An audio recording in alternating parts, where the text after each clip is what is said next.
خشي يا حبيبتي اقعدي. عايشه تطهق، عايشه تزهق. اف ليه بس يا ام شريف؟ ما هي مستوره الحمد لله اهي.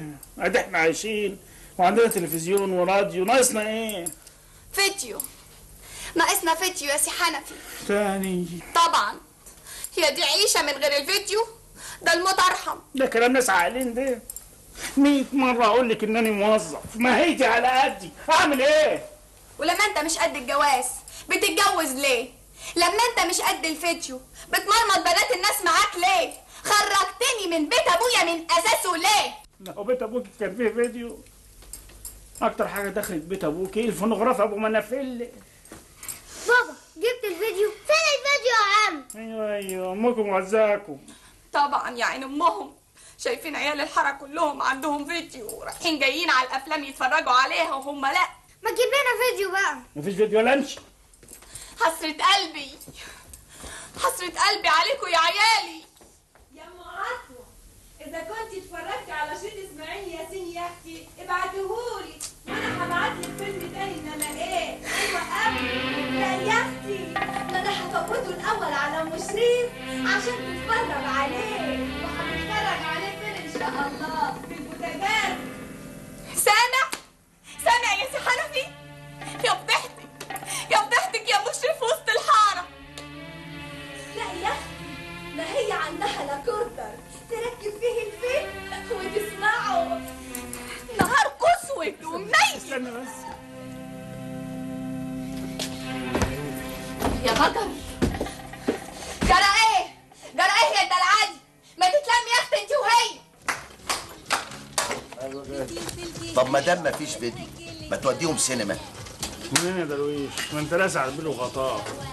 تذكرة السينما لوحدها بجنيه، يعني في المرة 4 جنيه، في الشهر يبقوا 16 جنيه. ما هي كلها بالحافظ 87 جنيه. لما اصرف في بند السينما بس 16 جنيه يبقى فاضل ايه للمعيشة؟ ايوه يا راجل، بس من حق الست والعيال انهم يتفسحوا ويتفرجوا على الافلام اللي بيسمعوا عليها دي. على الاقل يمكن الحكايه دي تخليهم يسكتوا شويه عن حكايه الفيديو. الله يخرب بيت الفيديو، لسنين الفيديو، اليوم اللي اخترعوا فيه الفيديو. الحساب يا فيديو يا زينهم. لا خلي انا لا والله خلي عنكم انتوا الاثنين، الحساب وصل. ليه بس كده يا معلم جعيصه؟ ايه دي حاجه بسيطه يا استاذ حنفي. يا زينة حتتنا نورت حارتنا. مش هيدني؟ لا خليها بكره. السلام عليكم. وعليكم السلام ورحمه الله وبركاته. اخرس ما تقولش امك، قول ماما. السلام عليكم. عليكم السلام. تعالوا انت سي حنفي اتفرج. ده فيلم بالنهار؟ هو النهارده ايه؟ لا ده فيديو. امال فين مراتك؟ فيديو بتاع مين ده؟ ما تسكتوا بقى شويه، خلونا نتفرج على الفيديو. بتاع مين ده؟ بتاعنا يا سي حنفي بتاعنا. بتاعنا منين؟ مين اللي جابه؟ المعلم جعيصه بعته. جعيصه؟ ما تعملش فرق امال يا سي حنفي. ده هو بولي ولا واحد شاي عزمتلي عليه. ده فيديو ما قاليش تمن عن 3000 جنيه. وانا بصراحه ما اقدرش ادفع ثمنه لا فوري ولا تقسيط. وانا طلبت منك حاجه لا مؤاخذه؟ امال بعتهولي ليه؟ هديه. هديه كده من غير مناسبه؟ سبحان الله في طبعك يا اخي، بحبك. والناس ما تهديش الناس بالالافات كده، لازم يكون وراها ان. هل انت جبت الفايده؟ وايه المطلوب مني بقى بالظبط؟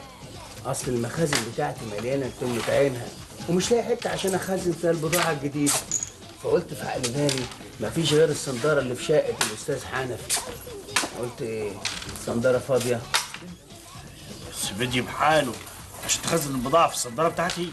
لا الفيديو ده بقى عربون، انما انا هدفع لك 1000 جنيه في الشهر. 1000 جنيه؟ اشمعنى شقه تاني بالذات؟ ما في يجي 60 شقه في الحاره. لا اصل انت بقى راجل سمعتك زي البرلنت، راجل شريف ومستقيم ودغري، ولا يمكن حد هيشك فيك ولا يشتري فيك. مين ده اللي يشك ويشتري فيا؟ المباحث ربنا يجعل كلامنا خفيف عليها. اصل البوليس مشمع الفتله دلوقتي على الاخر، وخلاص عرفوا كل المخازن بتاعتي اللي انا بخزن فيها البضاعه. بضاعه ايه دي بقى؟ ممنوعات؟ هي ممنوعات عند البوليس بس، انما بقى مسموحات ومرغوبات ومطلوبات عند الاهالي.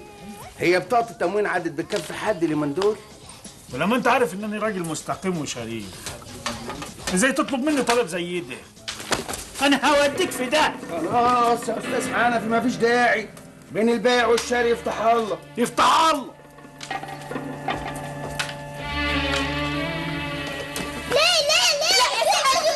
لا يا سي حنفي سيب الفيديو بتاعك. ليه مش بتاعنا؟